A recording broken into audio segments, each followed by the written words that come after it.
کئی لوگوں کو دیکھا کہ بیمار ہوتے ہیں، کبھی ہسپتال کا چکر، کبھی ڈاکٹر کے پیچھے، تو نبی علیہ الصلوۃ والسلام نے ایک حدیث پاک میں فرمایا، اس حدیث کو مسند احمد نے روایت کیا اور طبرانی نے روایت کیا کہ جو شخص فجر کے بعد 3 مرتبہ یہ دعا پڑھ لے، اللہ 4 مرضوں سے اس کو نجات عطا فرما دیتے ہیں۔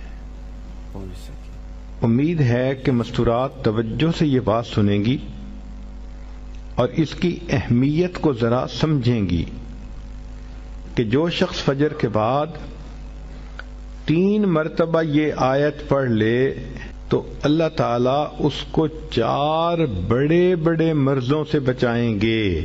نمبر 1، پاگل پن۔ اگر کوئی آدمی مینٹلی ان بیلنسڈ ہو، ریٹارڈڈ ہو، یا جس بندے کو چیزیں بھول جاتی ہوں یا چیزیں یاد نہ رہتی ہوں، ذہن سے متعلقہ جو بیماریاں ہیں وہ اسی پاگل پن کے زمرے میں آئیں گی، یا کسی کو مرگی کی بیماری ہوتی ہے وہ بھی اسی زمرے میں آئے گی۔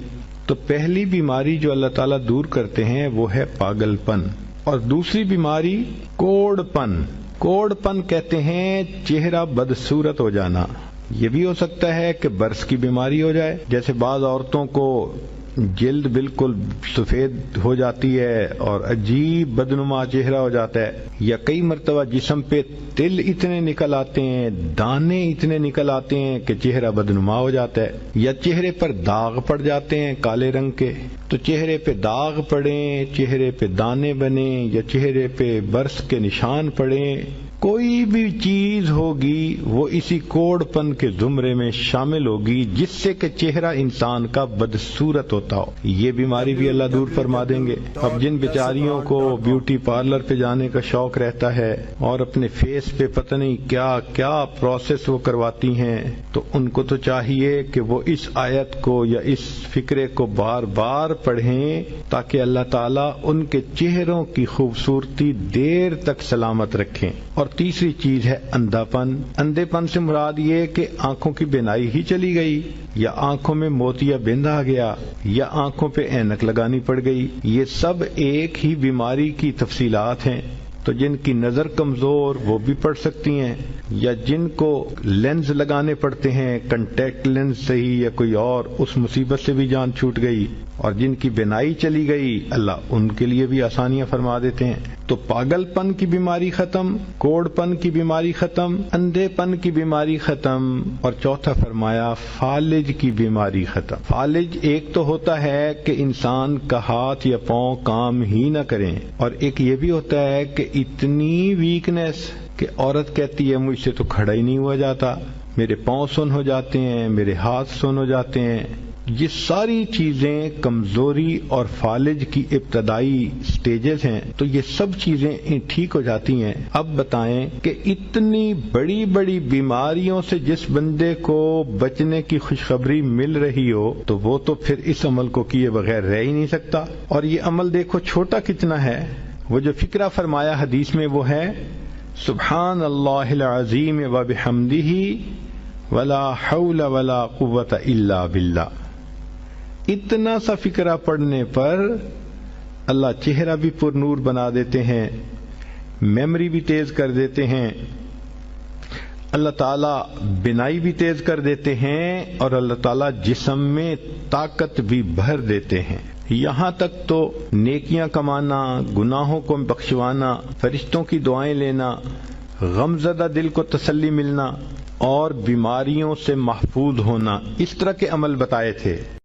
قرآن مجید میں اللہ رب العزت نے حکم فرمایا وَاسْتَغْفِرُ اللَّهَ، استغفار کرو۔ ہمارے اکابر یہ معمول بتاتے ہیں روزانہ،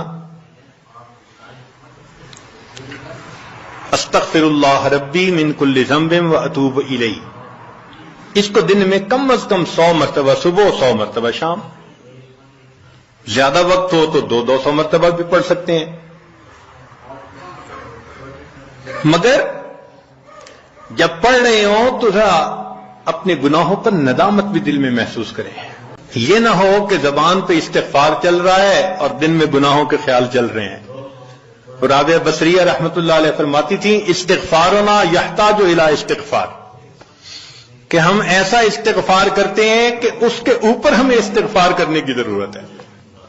سبح برکف، توبہ برلب، دل پر از لطف گناہ. ہاتھ میں تسبیح، زبان پہ توبہ اور دل گناہ کی لذت میں پڑا ہوا ہے. معصیت را خن میں آیت بر استغفار ماں، میرے استغفار کے اوپر تو گناہ بھی کھڑا ہنس رہا ہے. تو ایسا استغفار نہ ہو. صحیح ندامت کے ساتھ ہم استغفار پڑھیں تو اللہ تعالی کی رحمت برسے گی. دلیل قرآن عظیم الشان، بات پکی.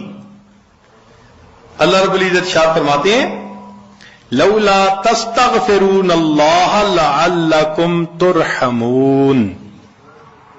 قرآن کی آیت. اگر یہ استغفار کرتے تو کیا ہوتا؟ اللہ تعالی رحمت برساتے.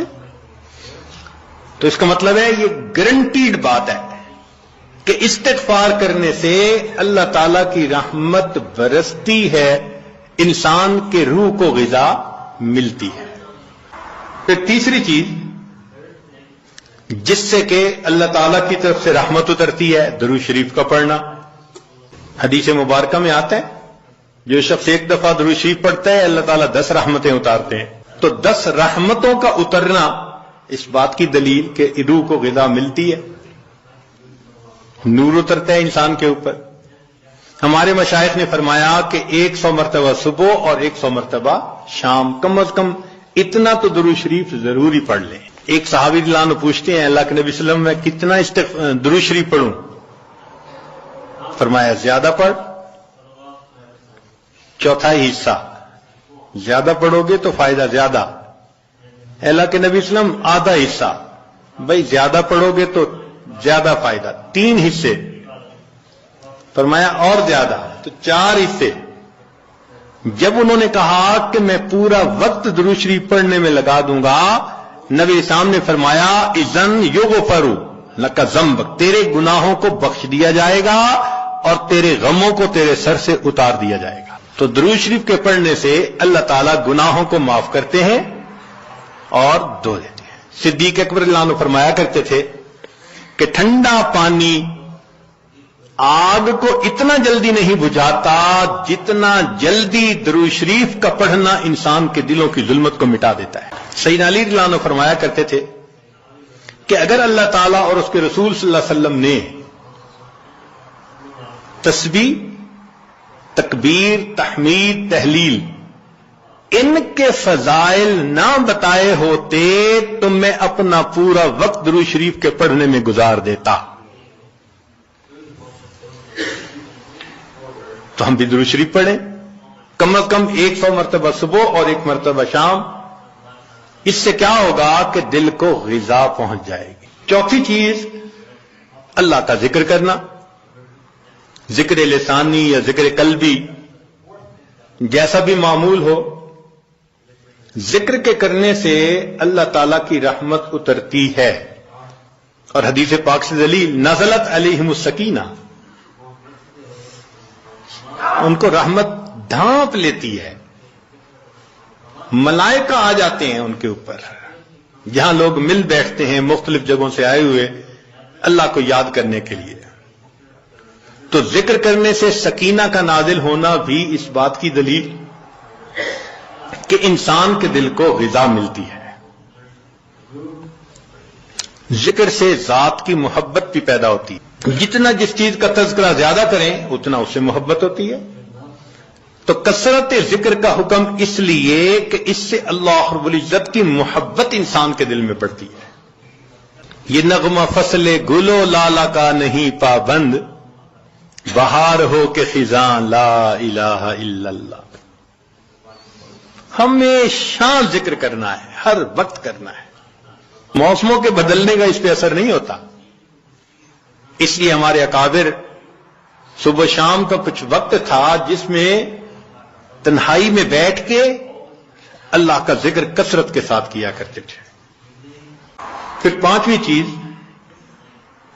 جس سے کہ انسان کے اوپر رحمت اترتی ہے وہ ہے اتباع سنت. جتنا ہر عمل سنت کے مطابق ہوتا جائے گا اتنا اللہ کی رحمت ہم پہ برستی جائے گی. جتنا ہر عمل سنت کے مطابق. اس لیے ہمارے سلسلہ آگیا نقشبندیہ میں بیعت ہونے کے بعد پہلا کام یہی بتاتے ہیں، ہر کام کو سنت کے مطابق کرنا ہے. سر کے بالوں سے لے کے پاؤں کے ناخنوں تک اپنے آپ کو سنت کے مطابق ڈھالنا ہے. کیوں؟ ایک تو اجر ہے، ایک قرب ہے، اللہ کی محبوبیت ملتی ہے، اور تیسرا یہ چیز انسان کے روح کی غذا بھی ہے. دلیل قرآن عظیم الشان میں سے ارشاد فرمایا اطیعوا اللہ والرسول لعلکم ترحمون. اللہ اور اس کے رسول کی اطاعت کرو تو کیا ہوگا؟ تمہارے اوپر رحمت برسے گی. تو اتباع سنت سے بھی انسان پر رحمت برستی ہے. پھر چھٹی چیز اہل اللہ کی صحبت اختیار کرنا. قرآن مجید میں تو حکم دیا گیا یا ایھا الذین آمنوا اتقوا اللہ وکونوا مع الصادقین. یہ کونوا حکم ہے، اور حدیث پاک میں بھی حکم دیا گیا. نبی علیہ السلام نے ارشاد فرمایا علیکم بمجالسۃ العلماء واستماع کلام الحکماء فإن اللہ تعالی یحیی القلب المیت بنور الحکمہ کما یحیی الارض المیت بماء المطر. کہ جس طرح بارش کے اترنے سے اللہ مردہ زمین کو زندہ کر دیتے ہیں، اسی طرح اہل اللہ کی حکمت بھری باتوں سے اللہ دلوں کو زندہ فرما دیتے ہیں. تو دلوں کو غذا کا ملنا حدیث سے ثابت. اس لیے تو فرمایا کہ انسان کہیں نہ کہیں اپنا تعلق جوڑے.